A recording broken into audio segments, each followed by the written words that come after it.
हिते असां ॿी अहम ख़बर शेयर करे रहिया आहियूं। जैकबाबाद मां जिथे म्यूनिसिपल वार्ड 22 जे पीपी उम्मीदवार आसिफ अली अबड़ो चूंड विढ़ण तां हथ खणी वियो आहे। मुंहिंजे मुक़ाबले में बीठल उम्मीदवार पीपी जा उहिदेदार आहिनि। म्यूनिसिपल कमेटी जो वाइस चेयरमैन मुंहिंजे मुक़ाबले में बीठल आज़ाद उम्मीदवार लियाकत खोसो जे डिविजनल सदर एजाज़ जखराणी ऐं ॿिया उहिदेदार चूंड मुहिम हलाए रहिया आहिनि, जेका पार्टी पॉलिसी जी भनकड़ी कई आहे। पार्टी क़यादत खे आगाह कयो आहे। अहम ख़बर खां वाक़िया आगाह करे रहिया आहियूं। जैकबाबाद मां जिथे म्यूनिसिपल वार्ड 22 जे उम्मीदवार आसिफ अली अबड़ो चूंड विढ़ण तां हथ खणी छॾियो आहे। तफ़सील ॿुधाइण लाइ असां लाइन ते मौजूद आहे जैकबाबाद मां आवाज़ न्यूज़ जो रिपोर्टर नवाज़ सोलंकी। जी नवाज़, छा तफ़सील आहिनि, आगाह कजो। जी बिल्कुल, जैकबाबाद म्यूनिसिपल कमेटी जो वाइस चेयरमैन ऐं वार्ड 22 जे उम्मीदवार पीपल्स पार्टी जो उम्मीदवार आसिफ अली अबड़ो जेको आहे चूंड विढ़ण खां हथ खणी वियो आहे।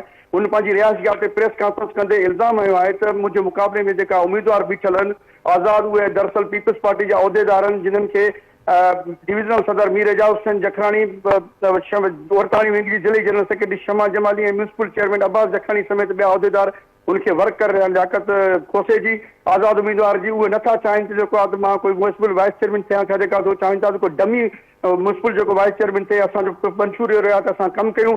इन जे करे जेको आहे त People's Party versus People's Party मुक़ाबिलो थिए पियो। मां जेको आहे पार्टी जे हक़ में जेको आहे मुनासिब समझ जेको आहे हथ खणी वियो आहे। हिन इहो बि चयो त असां जेको आहे त एजाज़ ख़ान जखराणी समेत जेका मुलविस उहिदेदार आहिनि उन्हनि जे ख़िलाफ़ जेको आहे पार्टी क़यादत खे बि शिकायत कई आहे। जी ठीकु आहे नवाज़, वरी महिरबानी अवां जी अपडेट करण लाइ।